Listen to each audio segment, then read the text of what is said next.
বিশ্বকাপ আর শাকিরা, এই দুই নাম একসঙ্গে এলেই ভেসে ওঠে এক অন্যরকম উন্মাদনা। 2010 বিশ্বকাপে ওয়াকা ওয়াকা দিয়ে বিশ্বজুড়ে ঝড় তোলা কলম্বিয়ান এই পপ তারকা আবারও ফিরছেন ফুটবল বিশ্বের সবচেয়ে বড় মঞ্চে।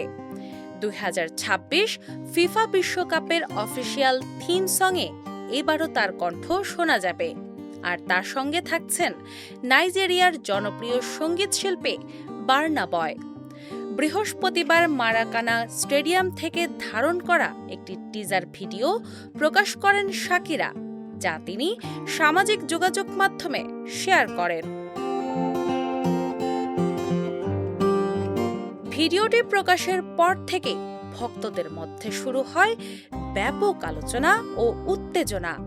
টিজারে দেখা যায় 2026 বিশ্বকাপের আয়োজক দেশ যুক্তরাষ্ট্র, মেক্সিকো এবং কানাডার জাতীয় পতাকার রঙে সাজানো একদল নৃত্যশিল্পী পরিবেশনা করছেন, যা পুরো আয়োজনকে আরও বর্ণিল করে তুলেছে।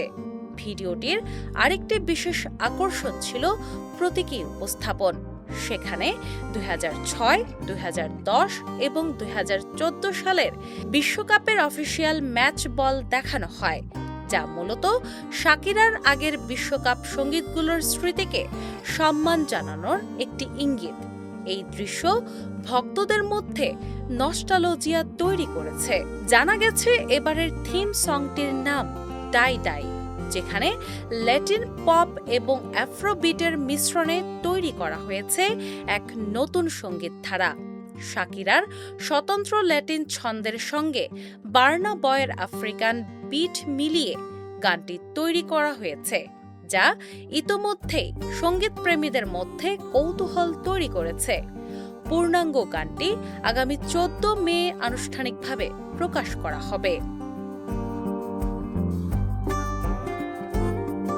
ফুটবল বিশ্বকাপের সঙ্গে শাকিরার সম্পর্ক দীর্ঘদিনের। 2006 সালে হিপস ডোন্ট লাই, 2010 সালে ওয়াকা ওয়াকা এবং 2014 সালে লা লা লা গান দিয়ে তিনি বিশ্বজুড়ে ফুটবল প্রেমীদের মধ্যে মন জয় করেছিলেন।